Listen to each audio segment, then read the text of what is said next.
My name is Naran Bilik, which spells Naran Bilik. I'm now teaching anthropology at Carleton College.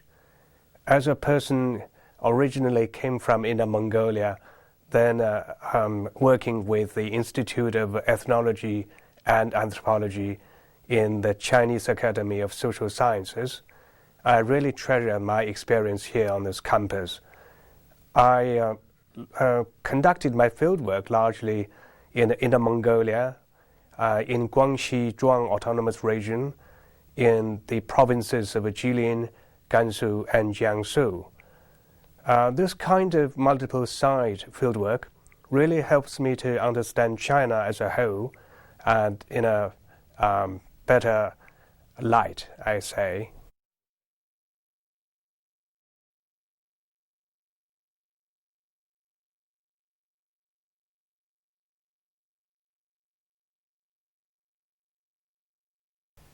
As we know, China has opened up for more than 20 years now. The economic factor has become a driving force. Together with that kind of situation, there is a big voice in the mainstream society calling for one language, one culture, one state. That means the whole minority languages and culture factors have to give way to Han Chinese language and culture, so that we have everything as one. As a counterbalance, the minorities will try to keep their language and culture. They will try very hard to create favorable conditions, and including using the present marketization as a vehicle to carry their identities as best as they could.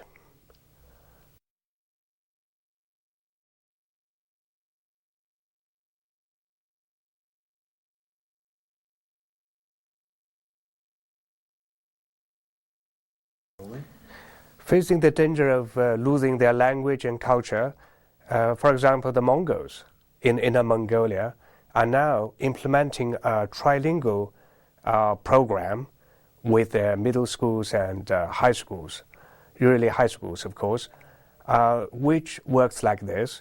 The students who use Mongolian as their first language, after finishing their middle school years, they will switch to Han Chinese and English. So they are going to learn 3 languages altogether in the hope that by using the latter 2 languages, they could save their own Mongolian language. That's one way of saving Mongolian language and culture. And also we have other examples, people using digital technology and other devices to rebuild and to reimagine and to maintain their culture and languages. That means they are able to maintain their language and culture by using new forms of modernization or marketization.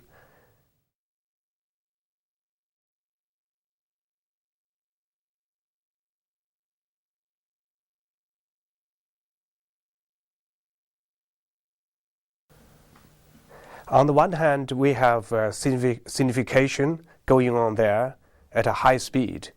On the other hand, the Mongols are trying hard, as I said earlier on, to keep their identity and their language and culture. But however, during the whole process, they have different interests.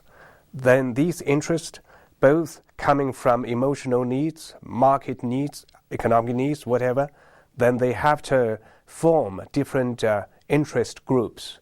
Some of them based on, say, their hometowns, some of them based on their political alliance, and also they have to base their formation of groups on ethnicity as well. So there are different interest conflicts among different groups, even amongst the Mongols themselves.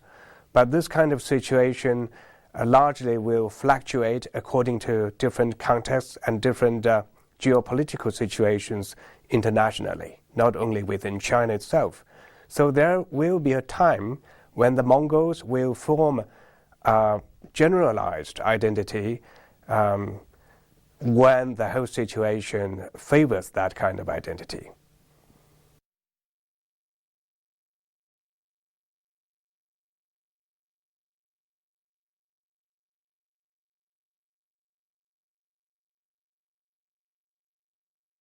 Okay.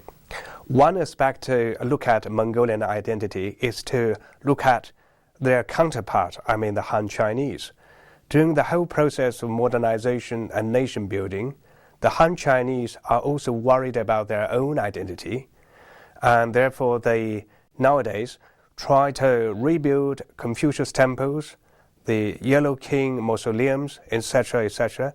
Even the central government leaders would go to the temples to worship their ancestors.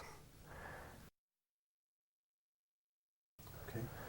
One aspect of looking at the Mongols and their identities is to look at their counterpart, the Han Chinese in this instance. While the economic driving force is strong in China, at the same time, the Han Chinese is also worried about their own identity, because they need to have that identity to have a sustainable or sustained economic development. Therefore, they switch to the traditional Confucianism and the Yellow King worship as an important device to maintain their identity, rather than as before they would say Marxism is their identity, or Marxism is their only driving force politically or ideologically. Nowadays, they would build Confucius temples and Yellow King mausoleums, and they would worship everything, including Mao, Chairman Mao, as a god. In that sense, they created a space in which many other minorities could also worship their own kings or legendary kings or ancestors, and also they can recover their religion as well. So as a means of counterbalance, the Mongols now switch to Chinggis Khan worship. They rebuild and also build actually a lot of new Chinggis Khan images, structures and statues. So it's quite popular, widespread. And also other minorities as well, they are doing their own ancestral rebuilding project, we call it, or the whole endeavor, I would rather call it. And like the Miao people or the Hmong people here, they also have their temples, they also have their ancestors. The Chiyu king of Chiyu, who was defeated, according to the legend, by the Yellow King.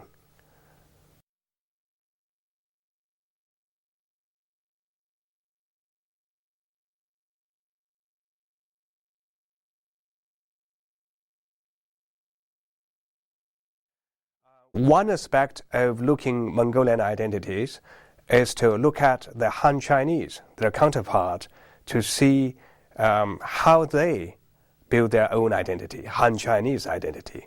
So as a counterbalance, the Mongolian would also build their own identity accordingly. So it's interactive. The Han Chinese, as we know, during the whole process of marketization, economic endeavors, etc., they need to build or rebuild their own identities. Since Marxism doesn't work as effectively as before, so they need to build a new identity. Actually, it's a restoration of Confucianism and worship of Yellow King. Therefore, they build their Yellow King mausoleums and Confucius temples, spending a lot of money. Therefore, the Mongols, as a balancing device, they would build their own Chinggis Khan mausoleums, Chinggis Khan buildings, whatever structures, and also Chinggis Khan statues. And all these things will help the Mongolians to boost their identity and also help them to stand, if we say stand right amongst the different ethnic groups in China, including the Han Chinese. Meanwhile, other minorities also do the same thing, like the Hmong people, or what we call Miao people. In China, they have the king of Chiyu, who was defeated by the Yellow King, according to the legend. They also build his statues, and a lot of worships activities are going on there. So that's a multiple site where you have people building each other's own ancestors in the form of statues, in the form of temples, etc. In that way, ethnic identity in China is reviving. It's very widespread.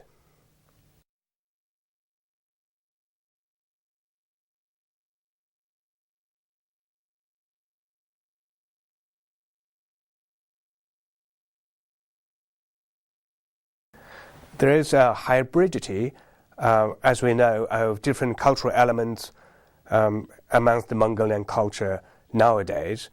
The Mongols are able to use and make best use of tons of different cultural elements, including technology, digital technology, especially to serve their own purpose of building their identities. For example, the performance we know as Holbo, Holboo. The Mongols would perform the Holbo by praising. They would praise when performing the Holbo both the Communist Party of China as well as their ancestors. They also in praise of Genghis Khan, shamans, and all kinds of cultural elements traditionally. Which was traditionally held very high. They could do that in one go. So that's a way to show their arts of survival, cultural surviving. And also this hybridity would help them to cope different situations. Whatever situation change there might be, they can survive without losing too much.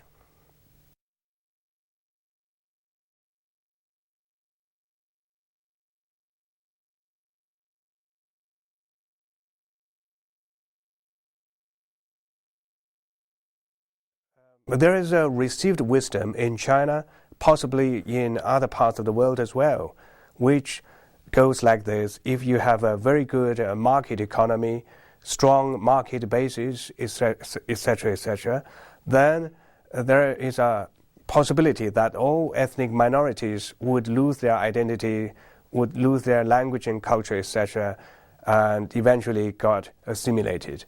But my research experience proved to the contrary. In China, the minorities not only got economic benefits from marketization, but at the same time, they're rebuilding their ethnic identities, and their identities or sense of identities is stronger than ever before. That's interesting. That's quite interesting. And also, at the same time, I would say the minorities, including the Mongols, have been surviving by compromise all these centuries, not only one century but many centuries. They've been surviving by compromise. So I would say that the Chinese minorities, including the Mongols, would survive in terms of their identities, in terms of their languages, in terms of their culture, etc., will survive. There should be no problem in future.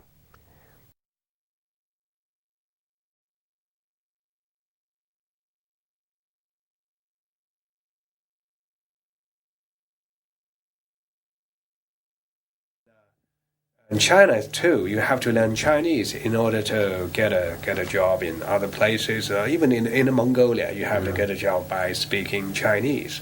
Otherwise, you can't find a good job. You can't sell your things and buy things as well. So they need really to learn some Chinese. If it's better than English, of course, you can go abroad and making big money. But the problem is, if you learn Chinese and English, you might lose Mongolian. So the tricky thing is that they won't do it until the children reach the age of middle school, so they can have a fairly good basic, their own Mongolian language, and then won't lose it, and also switch to Chinese and English. They can learn Chinese and English at the same time. So that's why they would encourage students to go to Mongolian schools, universities, etc., without losing population or recruits. Otherwise, nobody would go that university or that particular Mongolian school, because they don't teach Mongolian only, and then they couldn't find a job after graduation. So that's why I said by switching to the two languages, saving Mongolian language. That's a tricky thing. Another thing, very important factor, depends on the economic situation of Mongolia, independent Mongolia. Should it become one day as strong as South Korea, then Mongolian language in Inner Mongolia will be definitely saved. Because if you know Mongolian only, then you can't do a lot of business. There's not much value and economic value in it.